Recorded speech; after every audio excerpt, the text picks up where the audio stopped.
Got traffic there. Blaster, just take it up to the departure end of the runway, then a left turn and a lowest downwind. Cessna over the threshold, coming up on the white dot, at or beyond the white dot, left turn first available. I got a high wind coming up on about a half-mile final, clear to land at or beyond. Traffic on the left face, you're following a Cessna down, low off your left. Square it up just a little bit, and then we're going to get you in. Start your descent, though. Start your descent on the base. Traffic on final, give me follow on base. Base traffic, start turning toward the numbers now. High wing coming up on quarter-mile final, take it all the way down to the green.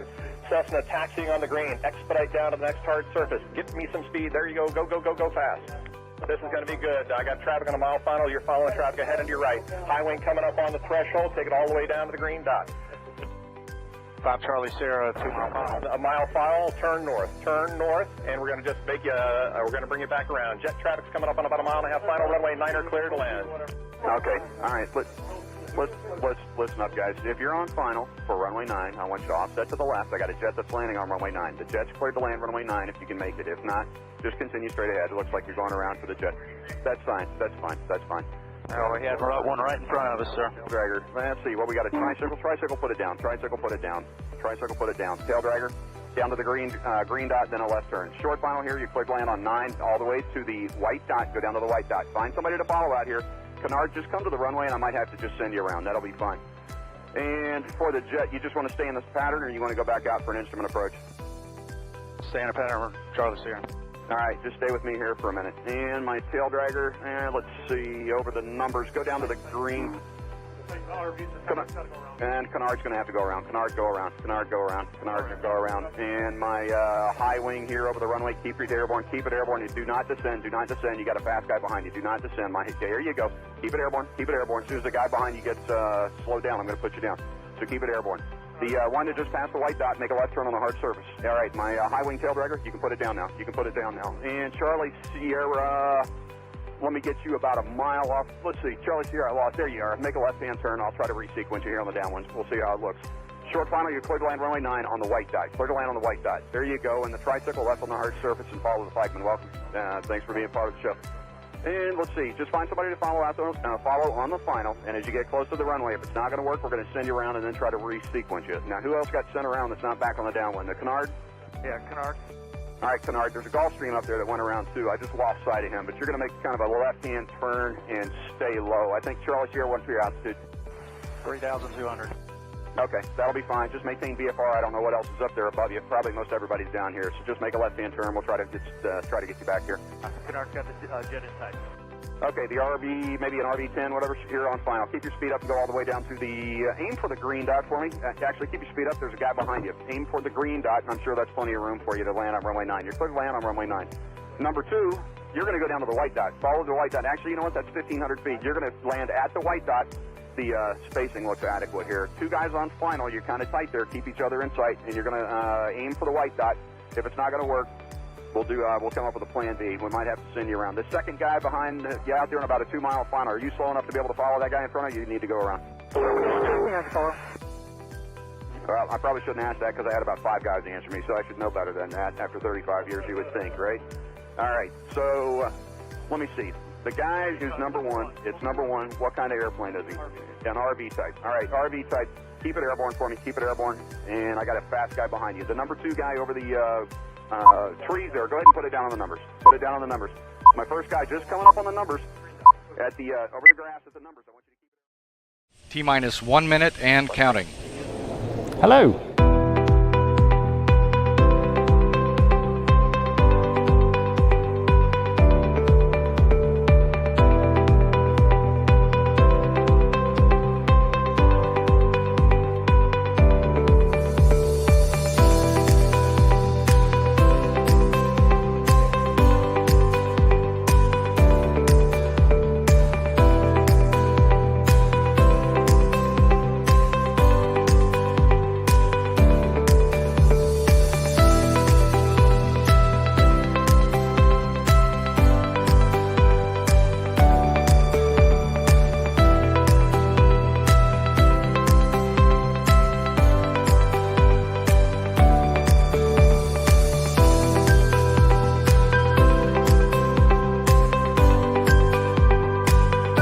Four, three, two, one.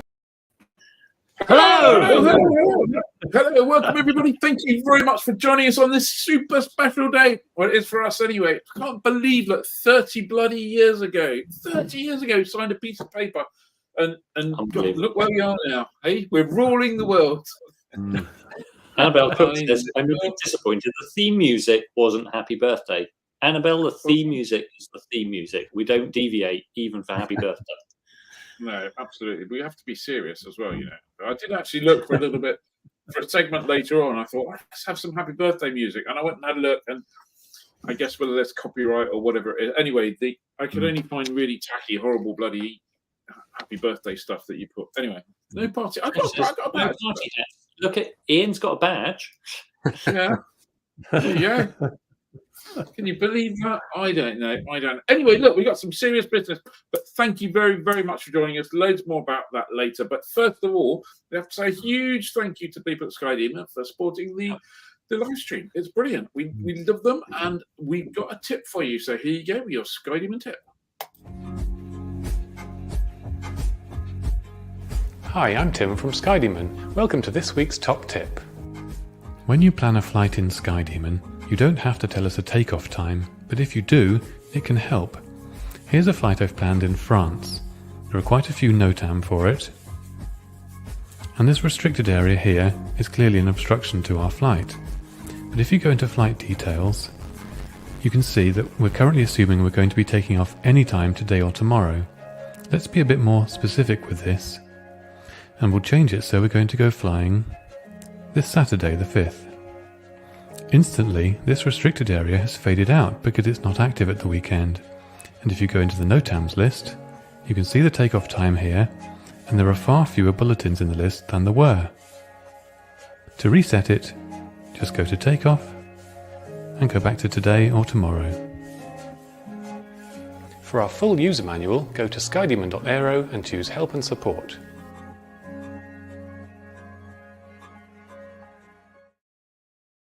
Very good. Tim should definitely take up a second career of like audiobook reading, I think. It's particularly Tim's voice is particularly relaxing when it's because I don't know whether everyone realizes, but all the Skydemon presenters have different music, and Tim's music, especially when he does quite a long one, it slows down and it's just like a lullaby, isn't it? Sometimes it is, isn't it? So. Maybe we should get like 10 top tips all from Tim, and then sort of package them differently, as it were. You could have 10 top tips from Tim for when you need like a chill out session, and then you can have 10 top tips from Rob for when you need like really super motivational. Crazy. When you just want to feel very nice about the world, you have Hannah. And you have 10 tips from Hannah. Yeah, definitely. Fantastic. Let's see if we can package that together for 2024, shall we? Yes. Looking forward to our Aero coverage, because that's less than a month away now. We need to say thanks to our sponsors who are making that possible for us. That's Continental Aerospace Technologies and Cirrus Aircraft. So thanks, guys. And if you're going to Aero, we will see you out there. Yeah. Yes. I'm going to say hello. That would be good. And next up, we wanted to have him live, but he's a busy man. He's got lots of stuff to do. So we've got a recording of the weather for this weekend from Simon, which usually means, as we know, when he's not here, it's not going to be great. But I've not actually looked at this in advance, so who knows? Here we go. Good evening, all. Sorry I can't be with you this evening, but I hope that you're having a great evening and about to enjoy the 30th birthday celebrations of Flyer. I've been looking back 30 years. Doesn't seem that long ago, does it? And looking at the charts for this day 30 years ago. So this is the chart from the excellent Met Office online archive, showing us the analysis charts.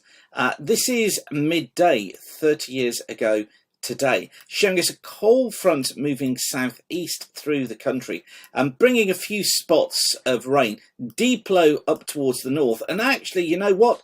That's not a million miles away from the chart that we had today. It was still quite an unsettled month. March 1993 was fairly unsettled. The winter had been pretty damp, and actually things not that dissimilar. Doesn't just show that nothing changes. We just lose our hair. Yeah, happy birthday. Hope this evening goes really well and the celebrations are good too. So this is how things shape up then for the future. On Friday, we've got cold front clearing its way southeastwards Friday morning. That is going to be taking with it some outbreaks of patchy rain. So I think first thing tomorrow morning, perhaps just non-VFR in the far south, but I think soon things do improve. However, even by midday look, the cloud ceiling forecast showing us ceilings 500 to 1,000 feet across southeast England. That will gradually improve. Always more cloud behind it through parts of Wales and the Midlands, 2,000 to 3,000 foot bases here. Heavy showers getting into western Scotland and into Western Ireland, turning windy as well across central and northern Ireland with gales. But probably northern England, particularly northeast England and through parts of the Midlands, northern Wales, eastern Ireland. That's where the best of the flying conditions are on Friday afternoon. Probably bases 4,000 feet, tops about 8,000 feet. But those severe gales in Scotland and the heavy showers really do become the story for the weekend. More of them around on Saturday, affecting most parts of Scotland, perhaps just the Far East getting away with it.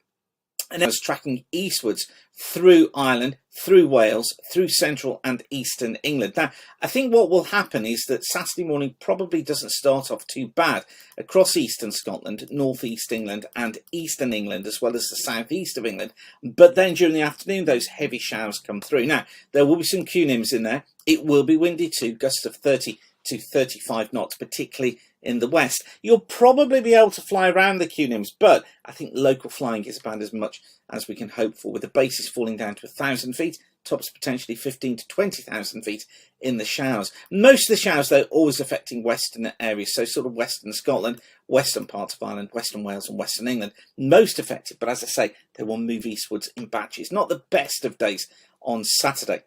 Sunday is a better day, though, probably starting off fair. 1 or 2 showers down these eastern coasts, but they'll quickly clear. And then for most areas, it actually looks pretty fair. Bases 3,000 feet, tops at about 10,000 feet. Cloud increases through Ireland as these fronts move eastwards. And you can see here on the cloud ceiling forecast, bases quickly at 500 feet or less as this rain moves in. So deteriorating conditions in the west, lowering cloud on western coasts and hills, and some mist and some fog as well. And probably that tracks through southern coasts during the afternoon. But many northern and eastern areas staying better. We've got much lighter winds on Sunday, and it really does look like a half decent day. So have a great weekend. Don't forget, if you want to know more about forecasting yourself and be able to do it more reliably yourself and trust those forecasts from official sources that little bit more, get yourself along to Aviation Weather School. I've actually got my classroom-based course on Saturday the 13th of April from 10 a.m. till 4 p.m. here at Weather School HQ in Wildman. It'll be super to see you there. I'm booking now at weatherschool.co.uk. Have a fantastic weekend. Do enjoy the 30th celebrations of Fly, and I'll see you next week. Bye for now. Excellent. And Simon without glasses freaks me out. Yes. Yeah. I think also I'm hoping that I'm sure that Simon's weather is better than Simon's maths, because 30 years ago it was 1994, not 1993. Did Life PPL gets the prize for spotting the minor error there? Yeah, but it was a good thing to see what the weather was like all that time ago. And I'd like to say I could remember it well. But Annabelle says without his glasses, maybe that's why he got the ear. Yep. Who knows? So, question of the week. How long have you been part of the flyer community? Well, obviously, Ian, you've been it for 30 years. Yeah. I wasn't long behind. I was a reader probably before you took over. Probably. Wow. Yeah. Oh. Yeah. I think I took over. Well, we can talk about it later, but I think I took over. I think it was maybe a year and a half or something after. It was maybe 1 or 2 years before I did. I can't remember exactly.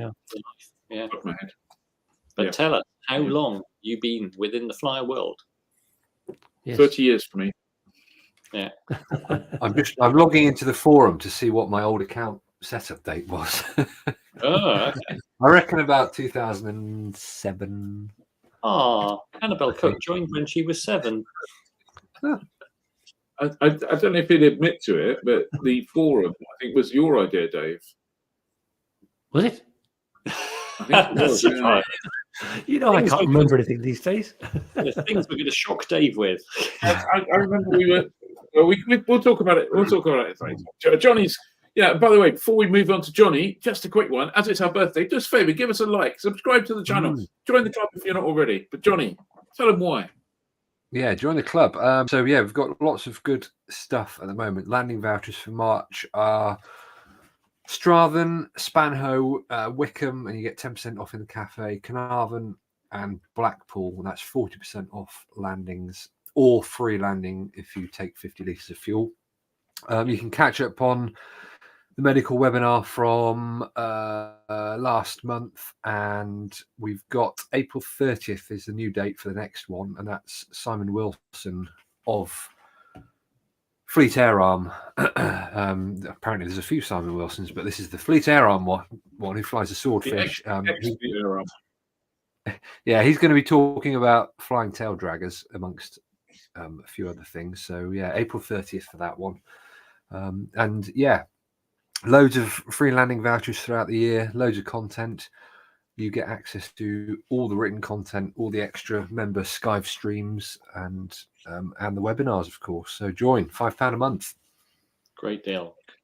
Be there, absolutely. Yeah. Right. To the news. Yes. So, first story, and it's another big story following last week's huge story about the CEO's consultation on licensing. This week, the big story is about the Future of Flight Action Plan unveiled by the Department for Transport. If it all happens according to the timeline that they posted in this action plan, then general aviation as we know it will change quite a lot. It could change actually for the better, because airfields are seen as a whole part of this future of flight, which when they say future of flight, they're talking about drones, eVTOLs, that's electric vertical takeoff and landing aircraft, and a whole bunch of other different types of flying. But quite a lot of it could be based at airfields, because guess what? They're set up for aviation. And if you're, it seems incredible to me that they're talking about vertiports. And for years, we've had helipads and helicopters coming and going to airfields. It's just a vertiport by a different name. Anyway, so this plan has been unveiled. It's supposed to kick in quite quickly. Over the next 3 years, the plan for drones flying beyond visual line of sight, i.e. the people steering them can't see them, that plan is supposed to go through various tests over the next 3 years and be an actual fact by 2027. These things could be flying around. I mean, among the things that happen on the way is the flying round buildings, what they call an atypical environment, but it's all supposed to kick in. Air taxis, whether they're electric or not, are supposed to happen a bit later, a couple of years later.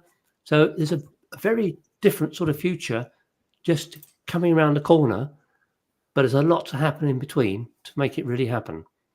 Yeah. Hands up. Right?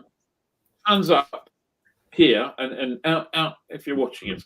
Hands up if you think it's going to A, happen, and B, happen on anything like the CEA's proposed timescale. I would be very surprised, because some of those times. Yeah, I'm not putting my hand up, because some of those dates in the timeline are now, and well, those things are not happening now. So, well, no, I think some of them are, but I mean, what you have to remember is that there's, for drone industry in particular, there's a huge prize out there. Talking about £45 billion industry in the UK alone. That kind of money does drive things to happen. So it's money talks, as they say. It could happen. Well, all those drones can do. They're going to deliver badges like this from Amazon. Is that what it's all about? Well, I think the drone industry. We've given it a bit of a hard time at times because of the some of the silly tests that they've done. But people like the West Midlands Police, they're actively running drone activity quite a lot at the moment. There's various things that drones can do They don't need to take a packet of aspirin round to some bloke in an old people's home, but they could do something very good. It comes down to the actual application. So yeah, I'm less convinced about electric air taxis because I cannot believe that local authorities, let alone the CAA, will ever permit low flying, aircraft flying into city centres. It just ain't going to happen. Why haven't we got helicopters flying into city centres on a regular basis? Because the regulator, quite rightly, won't let it happen. If you fly across London, they've got to fly across heli lanes, which is mostly flying over the Thames. So I really can't see electric air taxis having a huge future anytime soon. We're going to the museum, the same place as the VLJs that are going to darken the skies. Will is this like the fairy Rotodyne moment?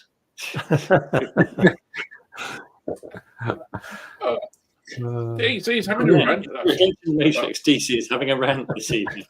It's okay. Talking about airfields that are useful, Dave. Yes. I think we got a little breaking news story which you're going to get. Just found out earlier this evening, this afternoon, Tollerton Airport in Nottingham. There's a plan to build houses all over it. Basically, it would obliterate the airfield. There's not even a smidgen of the airfield left in the plan. Now, we should say this plan is still a way off, and the local council, Rushcliffe Borough Council, has said that they want various other things to be in place before they even consider it. They want a master plan, in other words, for the whole thing. So there's a way to go, but it's yet another case of an airfield not being useful enough as far as the locals are concerned, and it's an easy target for housing. Maybe they'll remember to include a vertiport. Well, maybe. Maybe. Right. So talking of drones, which is kind of a different kind of drone. What do you reckon that is? I know. Everybody looks like. You know what? A Robinson helicopter. That looks like a Robinson R44 to me. And you're right, it is a Robinson R44. So the R550X is due to go on sale and apparently available this year. It's a fly-by-wire controlled, crewless, pilotless R44, available to operate in any weather, almost any weather, operate at night, to carry a load of 550 kilos, autonomy of 3 hours. And that all kind of sounds like a lot better performance than you get out of anything that's current and electric. Tucked away in the sales prospectus is a thing saying certification. Yep. Well, at the moment, this is going to be used as an experimental aircraft. So there you go. And it comes equipped with everything that the FAA needs to issue a special airworthiness thingy for it. So I'm not entirely sure how that's going to work, really. I mean, from a legal point of view, just go and buy one and go, excellent. I can start my drone spare part delivery service to go to all the drones, or drone battery delivery service. That's what it should do, isn't it? 550 kilos drone battery for the drones that can't make it. But interesting, I think. And we did a story a little while ago about someone coming up with a fly-by-wire system for R44s, didn't we? With auto lands and everything. Skyrise, yeah. That was it. Yeah. So there you go. Johnny, you got more airfield news. Yeah, and not a huge amount of news, but Doncaster. So the council have agreed a 125-year lease for what is currently a closed airport. So they're one step closer to kind of reopening after they agreed with Peel Group after basically a year of chatting between them.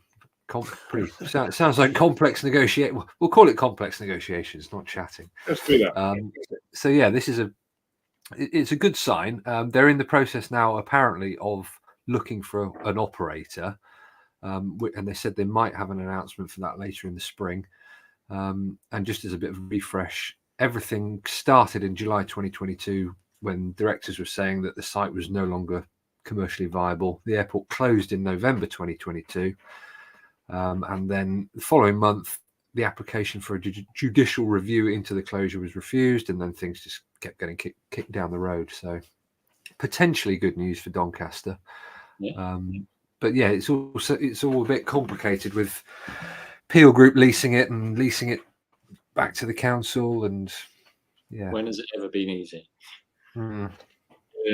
Yeah. Well, you never know. It's got a chance of. It's closer now than it was before the lease was signed. That's for sure. That's true. Yeah. So for that, we should be very grateful. Something else that we can be really grateful for: the world has a new airworthy mosquito. So this is the news that de Havilland mosquito NZ2308 made its first flight for 70 years after restoration by warbird specialist Avspecs. It was flown from Ardmore Airport, where Steve Hinton, who's probably one of the world's top warbird pilots, he was the test pilot for it, and it's being sorted out, ready for warbirds over Wanaka Air Show, which is happening at the end of this month. This particular mosquito is of special significance, though, because it belonged to a guy called Glyn Powell, and it was Glyn in the 1990s that began an enormous project to create the molds and the jigs to enable the building of new mosquito fuselages and wings. So he gathered the bits for this aeroplane together with a view of having his own mosquito. Never got to see that happen. Unfortunately, he died in 2019, but he did fly in the first mosquito that was restored to flight using his tooling. And excitingly, Avspecs are working on mosquito number 5, which is quite well along already, and that's reported to be going to Peter Monk, who runs the Biggin Hill Spitfire operation. So it may not be too long before we finally have a mosquito in the UK. So can you imagine seeing a mosquito fly from Biggin Hill? That would just be awesome. Yeah. That would be and awesome. I presume I think because we reported on this a while ago, didn't we? And the plan is, I think, the reason that they're taking one is they're a ride operation, and I think you'll probably be able to go and buy your mosquito ride. So wow. Start saving your pennies now, because I'm guessing that's going to be. I'm going to predict that'll be like £10,000 to £15,000 a ride. Yeah. It should be from Hatfield, really.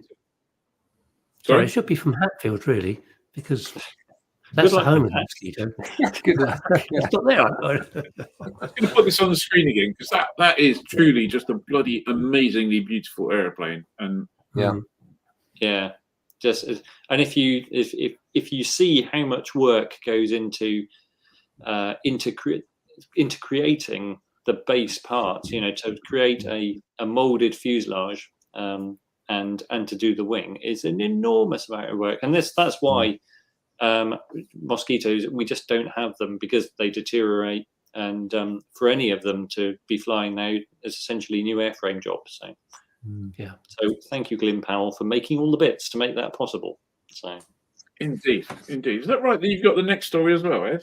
Yeah, that's unusually. I have the next story too, and that's about a house, potentially a dream house for someone.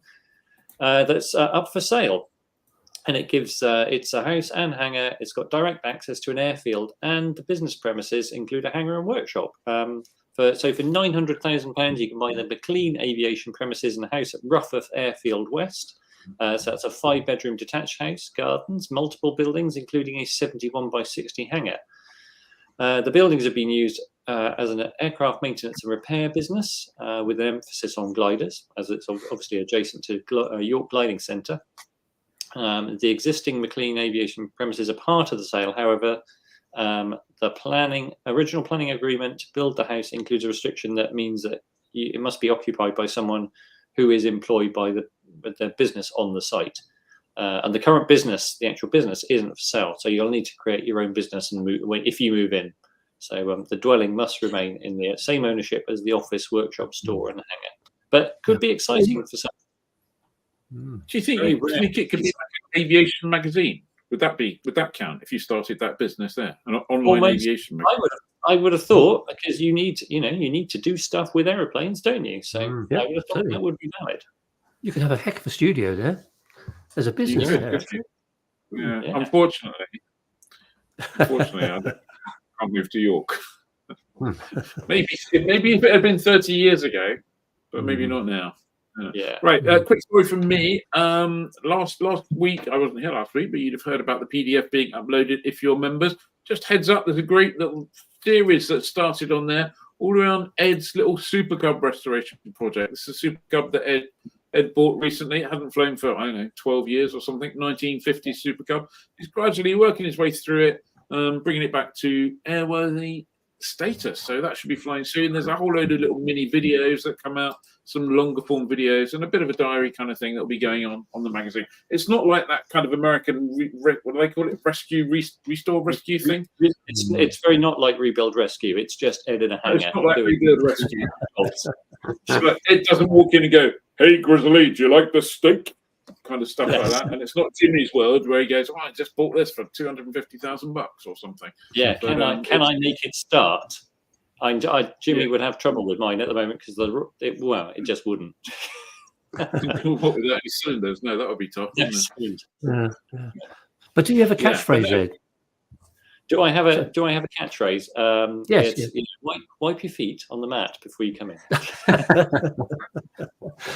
So it's not like Mike Patey with back to work. Back to work. No. Would you like some tea? Okay. I've watched Ed work on a few bits and pieces on this, and I think his biggest challenge is kind of like avoiding mission creep, because Ed's kind of like, I could make that bit perfect if I could just take this bit off and then could take this, and like if he's not careful, we end up with a complete decovering and everything. But he won't do that apparently. We're working really hard to avoid that. It's like I've got a bit. There's some internal copper fuel tubing that sits behind a panel in the side of the airplane, and I've got to bet that before it all goes back together, Ed's going to like sneak in there and just polish those bits of tube so they're all beautiful. No one will ever see it. Or three things in the comments. Martin Loosby says, "You need a cap like the guy on the repair shop." Ed's catchphrase, "This is interesting. I might adopt that. I say it enough." And Adrian Norris, Adrian, I don't think you've been watching the videos, have you? Ed is like a very English Mike Patey. Okay, last story. Last story. Well, yes, serial adventurer Michael Smith, the Australian guy, he's doing yet another historic flight. I know we've already had a discussion about his boots, but this is from his previous flight when he flew from London to Darwin. It's obviously a bit muddy on arrival somewhere. Anyway, Mike will be flying this aircraft, his Russian Sea Bear L-65 seaplane, around the coast of Australia, an anti-clockwise circumnavigation. He's actually reenacting a flight that was originally in 1924, hence it's a centenary of the flight, when a Royal Australian Air Force flight using a Fairy 3D aircraft did that very trip, obviously in conditions which are very different from today, with no real navigation aids other than the compass and stopwatch, plus very little in the way of infrastructure. Anyway, apparently it's still not going to be a piece of cake, according to Mike. It says even today it's a project of logistics, flight planning and time management, although he does say that in 1924 it was a gargantuan mission involving military forces, grit, luck in a primitive, fragile aircraft, so inhospitable terrain. An incredible achievement. Michael Bear says, "Is it a Dawn to Dust challenge?" No, it's 44 days. He's going to try and do it in the same time as the original, which did have the backings of Royal Australian Air Force. Slightly weirdly, when I went looking for media to accompany the story, I found a very odd video which was shot by the company Sea Bear when Mike visited the factory to pick up his aircraft. And I don't know whether this is a Russian thing or not. The very first image you see is of this woman sitting on the side, a model clearly, sitting on the side of the aircraft. Anyway, that's by the by. It's I've just realised where those boots have come from. They're the kind of like boots the old Russians march with, isn't it? Like a Cossack, yeah. It's like a Cossack gift, maybe. A Cossack gift, yeah. I have to say, it's cool. It's one of the cooler looking seaplanes around that you can buy, isn't it? Yeah. What happens? Can you get with all of the sanctions against Russia? If you need a part, you're never going to get it, are you?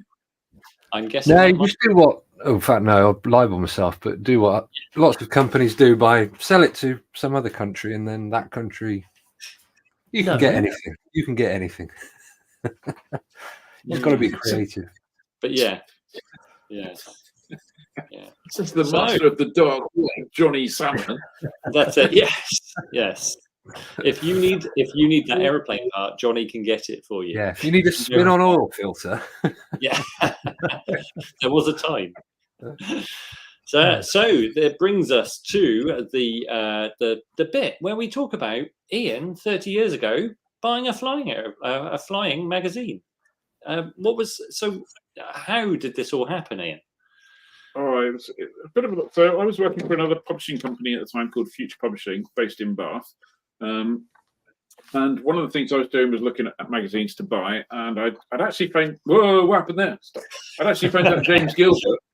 I found out James Gilbert like a couple of years before. I said, James, are you interested in selling Pilot?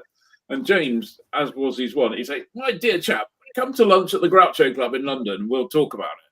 So I went to lunch in the Groucho Club, which was like, oh my God, this is a bit intimidating. I was a lot younger then than I am now, just so you can see. Oh, I'll show you that. Well, maybe now. That was me. I know, scary, isn't it? That was me. That was me last year before the stress. Anyway, so I went to lunch with James, and James said, my dear chap, I'm going to retire when I'm 65. What I do, I'm going to auction a magazine. I should put you on the list of potential bidders.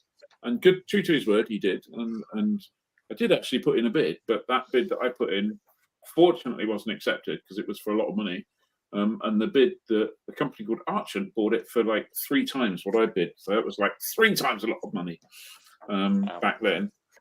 Anyway, so and then I was talking to a company called Insider Publications, David Hewson, who was the editor of Flyer, and ended up buying that. And I bought that for Future, and then I bought it from Future like a month later.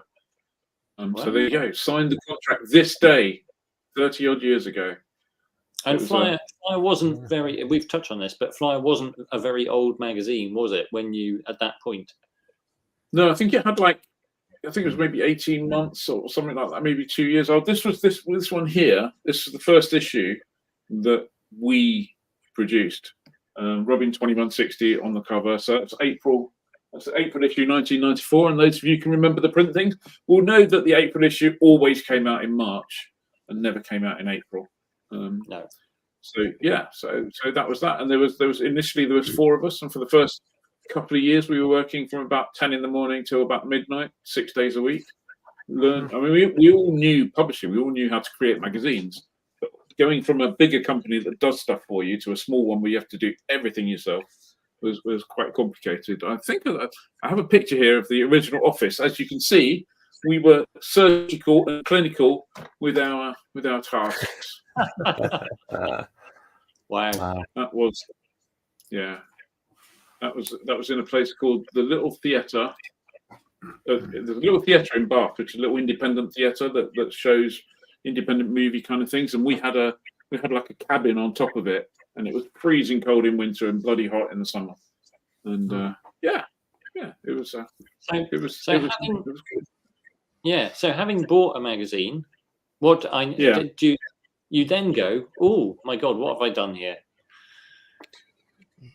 Yeah, you do, and frankly, knowing what I know now, looking back on it, the first few years, we are kind of lucky to have got away with it. To be perfectly honest, I don't think we weren't, just things like when you work for a bigger company, there are departments that send out invoices, there are departments that chase money, there are departments that look after cash flow, there are departments that order paper, there are departments that all of that kind of stuff. There are when your computer breaks, there's a tech support department you can phone to come and fix your computer. None of this we had. Fortunately, we left Future with an awful lot of very good friends who knew an awful lot of stuff. So a few times after they'd finished work, you'd phone him up and say, can you come and give me a hand when you finish? And they'd come around and fix the problems we had. Fortunately, in return for a pint or two. And the chance to see what a beautiful office actually looks like. And I think we had a... No, funnily enough, we never got burgled. I bet you a few people tried and just went, oh, it's been done already, lads. There's nothing worth nicking here. And, I remember we had does anyone remember the youth training scheme? There used to be this kind of youth training. That was our first extra employee, a chap called Stuart Robinson. He came along.